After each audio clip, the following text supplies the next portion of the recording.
Hay algo que me tomó muchos años entender, algo que cambió completamente mi relación con el dinero, con el trabajo, con la manera en que veo cada moneda que entra y sale de mis manos. Y es que durante mucho tiempo, como quizás te pasa a ti en este momento, yo creía que la fe y las finanzas eran dos mundos separados, que hablar de dinero era algo mundano, casi sucio, algo que no debía mezclarse con lo espiritual, pero estaba profundamente equivocado. Y hoy quiero compartir contigo lo que descubrí, porque sé que hay muchas personas allá afuera que están luchando. Personas que trabajan duro, pero el dinero nunca alcanza. Personas que sienten que por más que se esfuerzan, algo siempre sale mal. Personas que viven con esa angustia constante de no saber cómo van a llegar a fin de mes. Si eres una de esas personas, quiero que sepas que este mensaje es para ti y quiero que sepas que hay esperanza. La Biblia es el libro que muchos tienen en sus casas, pero pocos realmente estudian. Contiene una sabiduría financiera que supera cualquier libro de economía moderna. Los principios que encontramos en sus páginas han funcionado durante miles de años, en todas las culturas, en todas las épocas. Y la razón es simple. Fueron diseñados por quien creó todo, incluyendo los recursos, incluyendo el trabajo, incluyendo la capacidad humana de producir y multiplicar. El primer hábito que quiero compartir contigo es quizás el más contraintuitivo de todos, pero también el más poderoso. Se trata de dar antes de recibir. Sé lo que estás pensando. ¿Cómo voy a dar si apenas tengo para mí mismo? ¿Cómo voy a soltar algo cuando estoy tratando desesperadamente de acumular? Pero precisamente ahí está el misterio. La Biblia nos enseña que hay una ley espiritual que funciona de manera opuesta a la lógica humana. Cuando damos, activamos algo en el universo. Cuando soltamos con generosidad, abrimos canales que estaban cerrados. No se trata de dar para manipular a Dios o para comprar bendiciones. Se trata de entender que el dar nos libera de la esclavitud del dinero. Nos recuerda que somos administradores, no dueños. Nos conecta con un flujo de provisión que va más allá de nuestros propios esfuerzos. Yo recuerdo una época en mi vida en que estaba pasando por una situación económica muy difícil y alguien me habló de este principio. Mi primera reacción fue de incredulidad. ¿Cómo voy a dar si no tengo? Pero algo en mi interior me dijo que lo intentara. Y empecé pequeño, muy pequeño, pero empecé. Y lo que sucedió después, no puedo explicarlo con palabras. No fue que de repente me cayó dinero del cielo, fue algo más profundo. Mi relación con el dinero comenzó a cambiar. Mi angustia comenzó a disminuir. Y poco a poco, de maneras que nunca hubiera imaginado, las puertas comenzaron a abrirse. El segundo hábito tiene que ver con algo que la Biblia llama diligencia. Y esta palabra es mucho más profunda de lo que parece. Ser diligente no es simplemente trabajar duro, es trabajar con propósito, es trabajar con excelencia, es hacer cada tarea, por pequeña que sea, como si la estuvieras haciendo para Dios mismo. La Biblia dice que la mano de los diligentes enriquece. No dice que la mano de los que tienen suerte. No dice que la mano de los que nacieron en familias ricas.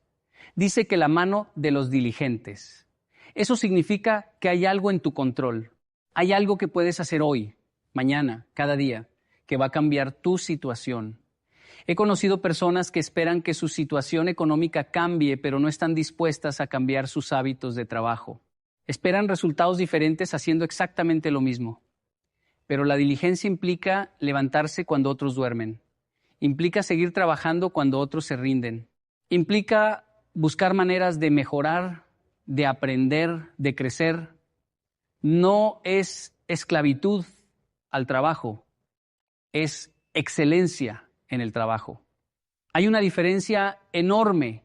El tercer hábito es uno que nuestra sociedad moderna ha olvidado casi por completo. Se llama contentamiento. Y antes de que pienses que esto significa conformismo o falta de ambición, déjame explicarte, el contentamiento bíblico no significa que no debas desear mejorar tu situación. Significa que mientras trabajas por mejorar, encuentras paz en donde estás. Significa que no permites que la falta de ciertas cosas te robe la alegría de las cosas que sí tienes. Significa que dejas de compararte constantemente con otros y empiezas a agradecer tu propio camino. La falta de contentamiento es una de las principales causas de los problemas financieros. Compramos cosas que no necesitamos con dinero que no tenemos para impresionar a personas que ni siquiera nos importan. Vivimos en una carrera constante por tener más, por aparentar más, por demostrar algo que en el fondo sabemos que es vacío. Pero cuando aprendes el arte del contentamiento, algo mágico sucede. Dejas de gastar en cosas innecesarias. Empiezas a valorar lo que realmente importa. Y paradójicamente es desde ese lugar de paz que las verdaderas bendiciones comienzan a llegar. El cuarto hábito tiene que ver con la planificación. La Biblia está llena de ejemplos de personas que planificaron sabiamente para el futuro.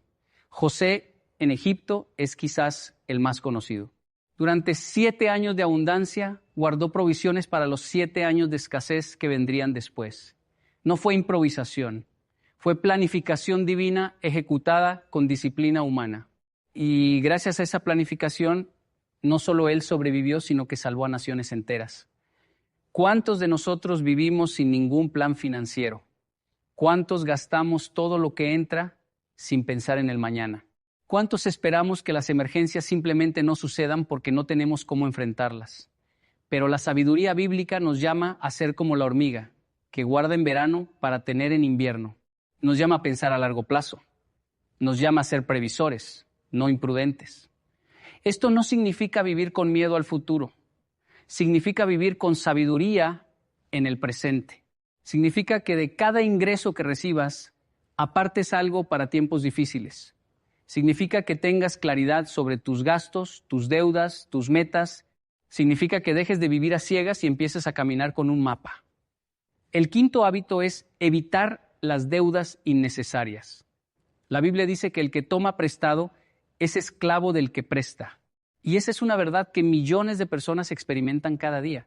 La esclavitud moderna no viene con cadenas de hierro.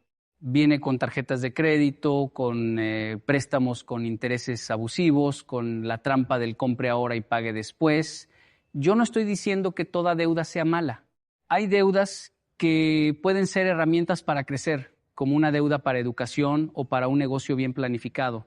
Pero las deudas de consumo, esas que contraemos para comprar cosas que no necesitamos, esas son cadenas que nos atan y nos impiden avanzar. Cada peso que pagas en intereses es un peso que no puedes usar para construir tu futuro. Cada deuda que cargas es un peso que te hace caminar más lento. Si estás endeudado en este momento, no te desesperes. Pero sí toma la decisión hoy de comenzar a salir de esa esclavitud. Haz un plan, prioriza, sacrifica lo temporal para ganar lo permanente. Y sobre todo, no sigas cavando el hoyo más profundo. El primer paso para salir de un pozo es dejar de cavar. El sexto hábito es uno que la sociedad actual considera anticuado, pero que la Biblia presenta como fundamental. Se trata del trabajo honesto. Vivimos en una época donde muchos buscan atajos, donde el dinero fácil parece más atractivo que el dinero ganado con esfuerzo, donde la corrupción, el engaño, las trampas parecen ser el camino rápido hacia la prosperidad. Pero la Biblia es clara. Las riquezas obtenidas con engaño disminuyen, pero el que recoge con mano laboriosa las aumenta. Hay algo en el dinero ganado de manera deshonesta que lo hace escurridizo. Viene fácil y se va fácil. No permanece, no construye, no satisface. En cambio, el dinero ganado con trabajo honesto, aunque venga más lento, viene con bendición, viene con paz. Viene con la satisfacción de saber que lo que tienes lo obtuviste de manera correcta. No te dejes seducir por los caminos cortos. No comprometas tu integridad por unas monedas. Al final del día podrás mirarte al espejo y sentirte orgulloso de quién eres. Y eso vale más que cualquier cantidad de dinero mal habido. El séptimo hábito tiene que ver con la administración sabia de lo que ya tienes.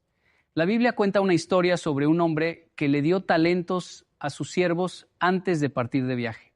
A uno le dio 5, a otro 2 y a otro 1. Los primeros 2 multiplicaron lo que recibieron. El tercero simplemente lo enterró por miedo. Cuando el Señor regresó, recompensó abundantemente a los que habían multiplicado y quitó lo poco que tenía al que no hizo nada con ello. Esta historia tiene muchas enseñanzas, pero una de las principales es esta: Dios te ha dado recursos. Quizás no sean muchos, quizás sientas que te tocó menos que a otros, pero la pregunta no es cuánto tienes, sino qué estás haciendo con lo que tienes. ¿Estás multiplicando o estás enterrando? ¿Estás administrando sabiamente o estás desperdiciando lo poco que te fue confiado? He conocido personas con ingresos enormes que viven en problemas financieros constantes porque no saben administrar. Y he conocido personas con ingresos modestos que viven con dignidad y paz porque han aprendido a multiplicar cada peso. La diferencia no está en cuánto entra, la diferencia está en cómo lo manejas. El octavo hábito es buscar sabiduría antes de tomar decisiones financieras importantes. La Biblia dice que en la multitud de consejeros hay seguridad. ¿Cuántas personas han perdido todo por tomar decisiones impulsivas? Por invertir en algo sin investigar. Por confiar en promesas de riqueza rápida que resultaron ser estafas. Por no escuchar a quienes tenían más experiencia.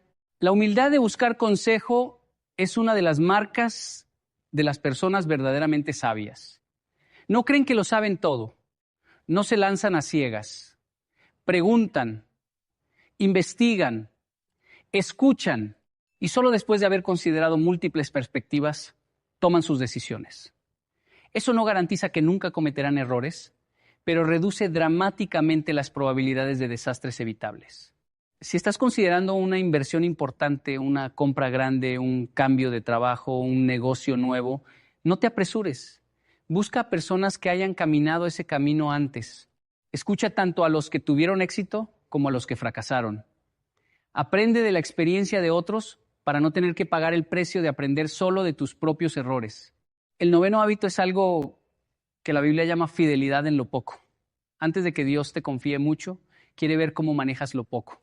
Muchas personas sueñan con ganar la lotería, con recibir una herencia, con que les llegue una gran suma de dinero que resuelva todos sus problemas.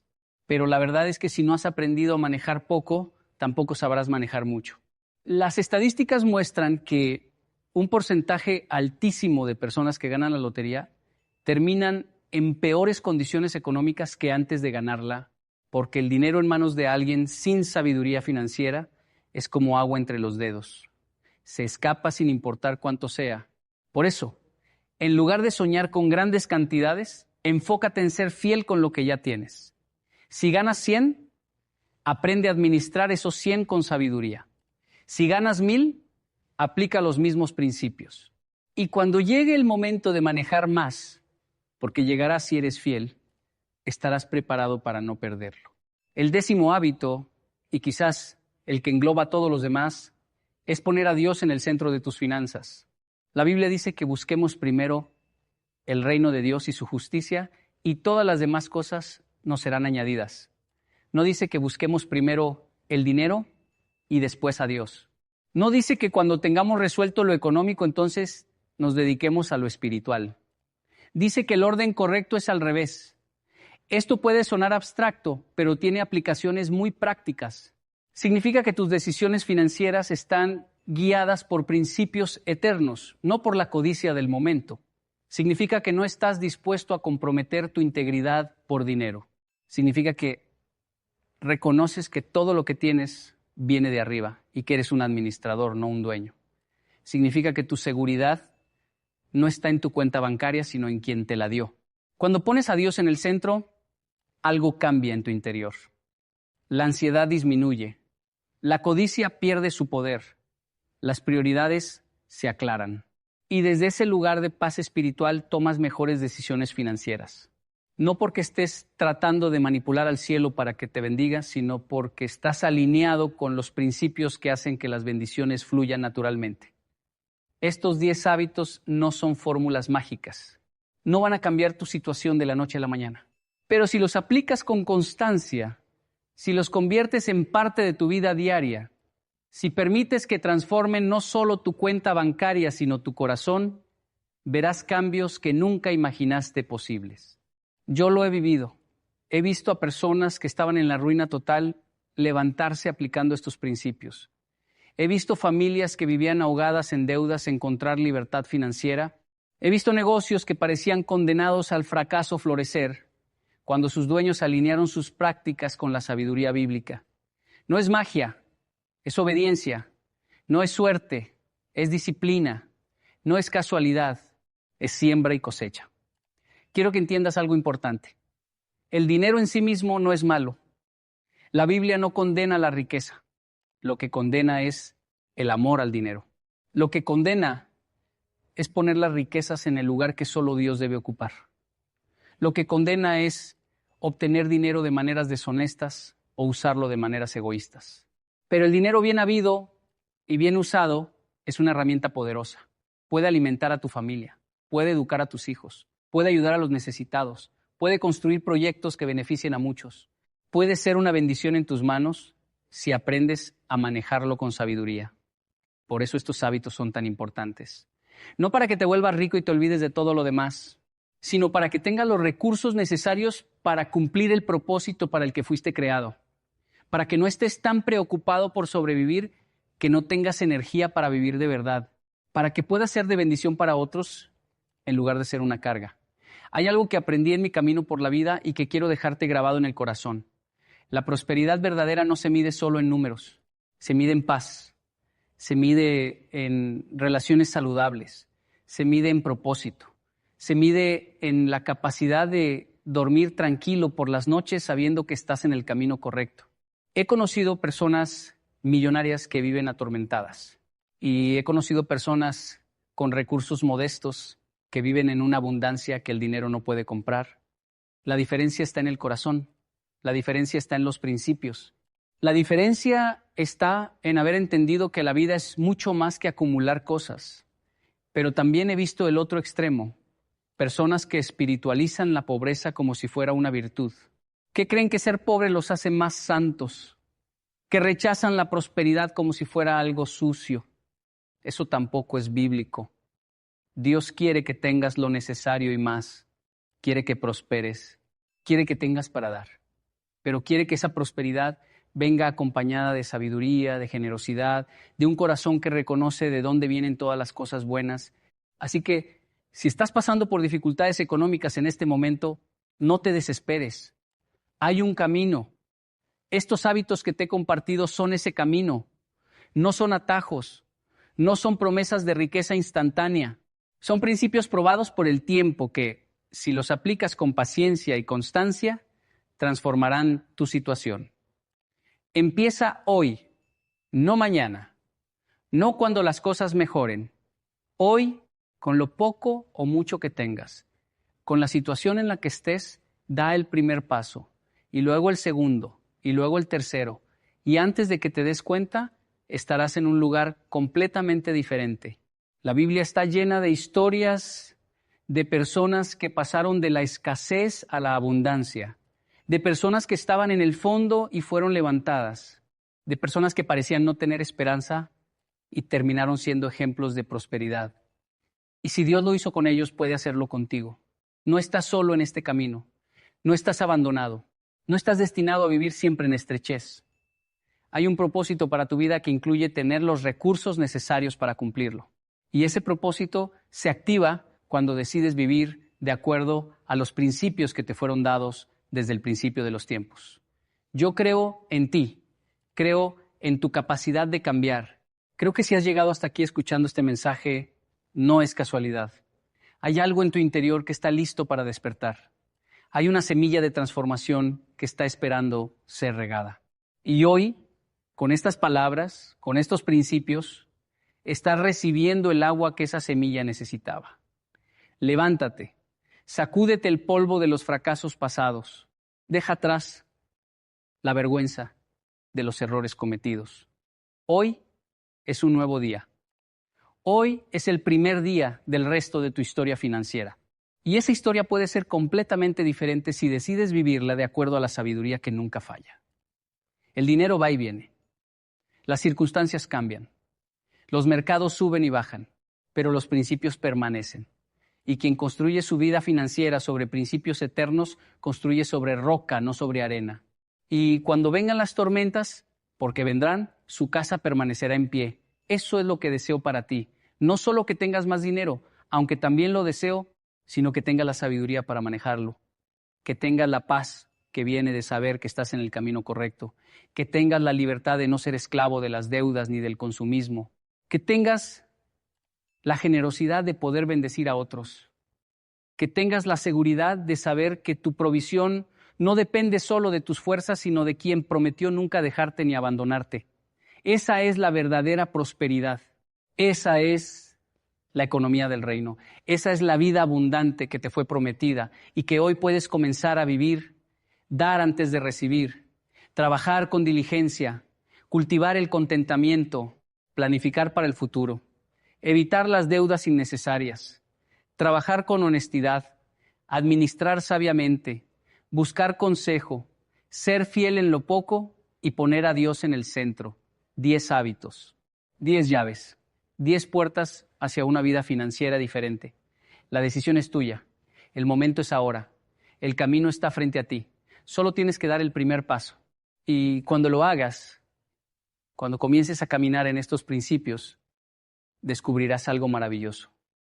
Descubrirás que no estabas caminando solo, que había alguien a tu lado todo el tiempo, esperando que le permitieras guiarte. Y con esa guía no hay crisis que pueda destruirte, no hay escasez que pueda definirte, no hay obstáculo que pueda detenerte. Tu historia financiera está a punto de cambiar. No porque el mundo vaya a cambiar, sino porque tú vas a cambiar. Y cuando tú cambias, todo a tu alrededor comienza a transformarse. Ese es el poder de vivir de acuerdo a principios eternos. Ese es el secreto que los sabios de todas las épocas han conocido. Ese es el camino que hoy se abre delante de ti. Camínalo, vívelo, y verás con tus propios ojos cómo lo imposible se vuelve posible, cómo lo escaso se vuelve abundante, cómo lo que parecía perdido es restaurado. Quiero profundizar un poco más en cada uno de estos hábitos porque sé que la diferencia entre saber algo y vivirlo está en los detalles. Cuando hablo de dar antes de recibir, no me refiero únicamente al diezmo, aunque el diezmo es importante, me refiero a una actitud de vida, una disposición del corazón que está siempre buscando maneras de bendecir a otros. Puede ser dar tu tiempo a alguien que lo necesita, puede ser compartir tu conocimiento con quien está empezando, puede ser ofrecer una palabra de aliento en el momento justo. La generosidad no se mide solo en dinero, se mide en todo lo que eres y todo lo que tienes. He visto personas que no tienen mucho materialmente, pero que son increíblemente generosas con lo que sí tienen. Y he visto cómo esa generosidad les abre puertas que el dinero jamás podría abrir. Porque cuando das, estás sembrando. Y toda semilla, en su debido tiempo, produce cosecha. No siempre de la manera que esperas. No siempre en el momento que quieres. Pero la cosecha llega, siempre llega. La diligencia, por otro lado, es un hábito que se construye día a día. No se trata de trabajar hasta el agotamiento, se trata de trabajar con propósito. Cada mañana cuando te levantas, tienes una elección. Puedes hacer lo mínimo necesario para sobrevivir o puedes dar lo mejor de ti en cada tarea. Los diligentes eligen lo segundo. No porque alguien los esté vigilando, sino porque entienden que su trabajo es una ofrenda. Es la manera en que contribuyen al mundo. Es su forma de dejar huella. Yo he pasado por trabajos que no me gustaban, trabajos que parecían no tener sentido, trabajos que sentía que estaban muy por debajo de mi potencial. Pero aprendí que incluso en esos lugares la diligencia marca la diferencia. Las personas que trabajan con excelencia